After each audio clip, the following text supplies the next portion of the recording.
Hai, halo. Apa kabar semuanya? Assalamualaikum warahmatullahi wabarakatuh.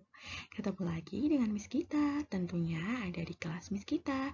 Di kelas Miss Kita kali ini akan membahas tentang pernafasan pada hewan. Nah, mata pelajaran IPA tentunya ada di tema 2, subtema 1, pembelajaran 1, kelas 5, semester 1. Hewan apa saja yang akan kita bahas kali ini? Simak terus videonya sampai habis ya. Oke, hewan yang pertama yang akan dibahas yaitu hewan mamalia. Hewan mamalia merupakan jenis hewan menyusui.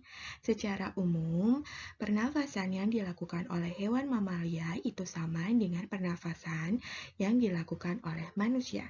Jadi, hewan mamalia itu bernafas menggunakan paru-parunya. Bagaimana prosesnya? Ini dia. Nah, jadi udara lewat rongga hidung, kemudian menuju ke faring, faring menuju ke trakea, kemudian masuk ke bronkus, dan yang akhirnya akan masuk paru-paru mereka. Nah, hewan mamalia sendiri ada yang hidup di darat dan juga ada yang hidup di laut, seperti paus dan juga lumba-lumba. Nah, pada hewan yang hidup di laut atau hewan mamalia yang hidup di laut itu dipengaruhi oleh dipengaruhi oleh mioglobin, di mana mioglobin tersebut bertugas untuk mengikat molekul oksigen atau menyimpan kelebihan oksigen yang mereka hirup, sehingga mereka dapat bernafas saat mereka di dalam air, walaupun menggunakan paru-paru mereka. Saat mereka menginginkan banyak oksigen, mereka akan muncul ke permukaan untuk menghirup banyak udara.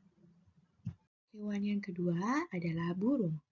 Nah, burung itu bernafas dengan paru-paru juga, namun juga dibantu oleh kantong udara, di mana kantong udara ini berfungsi mengatur aliran udara di paru-paru saat burung terbang. Nah, untuk prosesnya saat burung bernafas adalah seperti ini. Saat burung menghirup udara, udara masuk melalui saluran trakea. Kemudian, udara pun masuk ke dalam kantong udara posterior. Nah, kantong udara ini ada di belakang. Lalu, udara yang sudah ada di dalam paru-paru mengalir ke kantong udara anterior yang ada di depan. Nah, saat burung menghembuskan nafas, udara yang baru di dalam kantong udara posterior mengalir ke paru-paru. Sementara udara berisi karbon dioksida yang ada di kantong udara anterior mengalir ke trakea dan dikeluarkan dari tubuh. Hewan yang ketiga yaitu hewan reptil. Hewan reptil merupakan hewan yang berjalan dengan menempelkan perut ke tanah.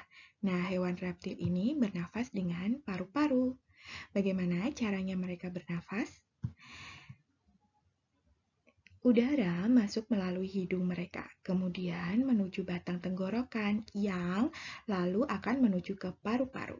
Hewan reptil ada yang hidup di darat, ada pula hidup di air. Hewan reptil seperti buaya mampu menutup lubang hidungnya saat menyelam di rawa maupun di sungai.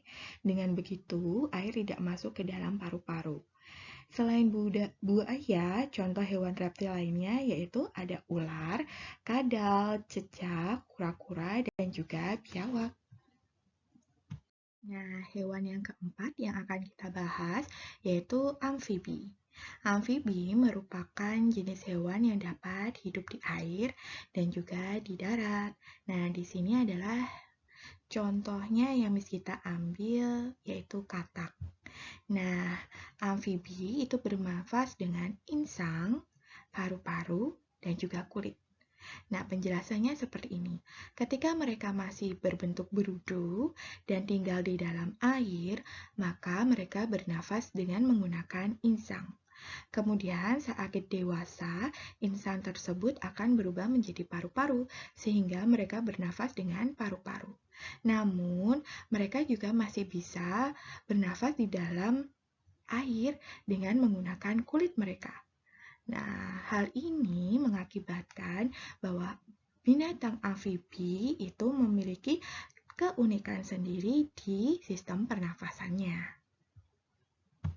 Hewan yang kelima yang akan dibahas yaitu ikan.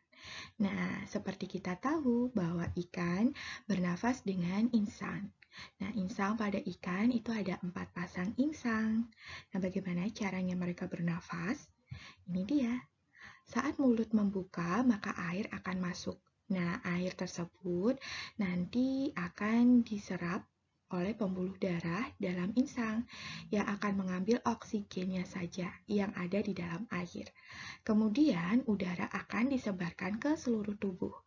Nah, air tersebut juga akan dikeluarkan kembali melalui celah di samping kepalanya. Begitu caranya ikan bernafas. Oke, kita masuk ke hewan yang ketujuh, yaitu serangga. Sistem pernafasan serangga sebenarnya memiliki fungsi yang sama dengan sistem pernafasan lainnya, yaitu untuk melakukan pertukaran gas. Dalam bernafas, serangga membutuhkan suatu sistem yang terdiri dari beberapa organ pendukung. Nah, secara umum terdapat 4 organ pernafasan pada serangga, yaitu seperti berikut. Yang pertama, yaitu spiracle. Spiracle ini sebagai lubang aliran masuk keluarnya oksigen dan juga karbon dioksida. Yang kedua, yaitu trakea. Trakea berfungsi sebagai saluran tempat mengalirnya gas yang kaya akan oksigen dari luar ke seluruh tubuh. Organ yang ketiga yaitu tracheolus. Nah, tracheolus ini sebagai penyebaran atau pertukaran oksigen dan karbon dioksida dapat terjadi dengan mudah. Ya, jadi tracheolus ini membantu ya untuk penyebaran atau pertukaran oksigen agar lebih mudah. Nah, kebutuhan oksigen juga akan terpenuhi. Kemudian organ yang keempat yaitu kantong udara, di mana kantong udara ini sebagai alat tambahan pernafasan. Oke, hewan yang terakhir yang akan dibahas yaitu cacing. Cacing bernafas dengan kulitnya. Kalian pernah tidak memperhatikan cacing? Nah, kalau kalian perhatikan, kulit cacing itu selalu tampak basah atau lembab. Mengapa demikian? Karena di permukaan kulit cacing itu terdapat lapisan tipis yang disebut dengan kutikula. Nah, kutikula ini yang selalu lembab dan basah. Jadi, kulit cacing selalu terlihat basah. Dengan kutikula, cacing mampu bernafas. Lapisan ini mampu menyerap udara atau oksigen di tempat lembab sehingga masuk ke pembuluh darah cacing. Nah, setelah masuk ke pembuluh darah, oksigen pun akan diedarkan ke seluruh tubuh. Jadi, susunannya seperti ini.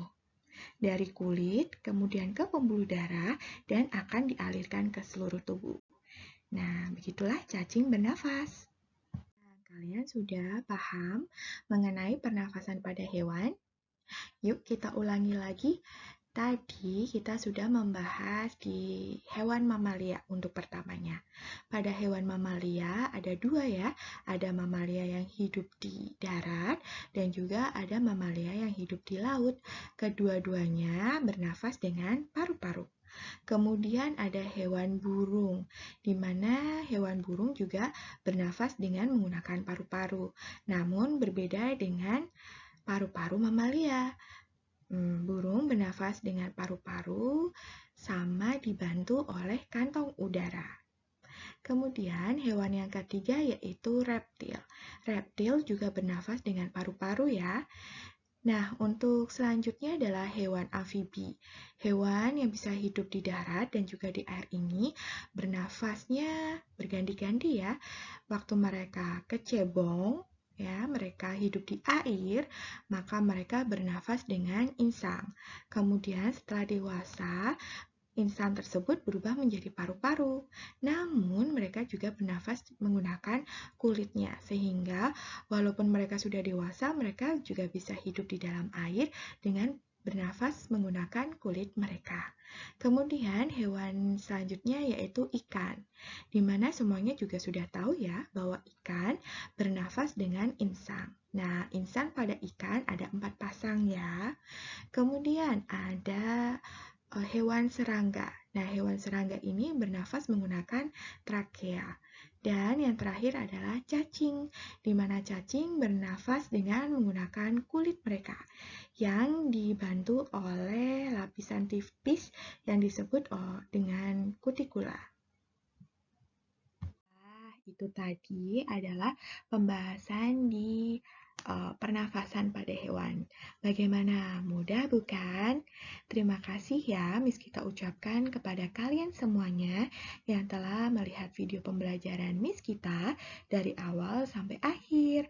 Semoga video ini membantu kalian saat belajar di rumah. Nah, jangan lupa jaga kesehatan kalian selalu ya, tetap semangat belajar.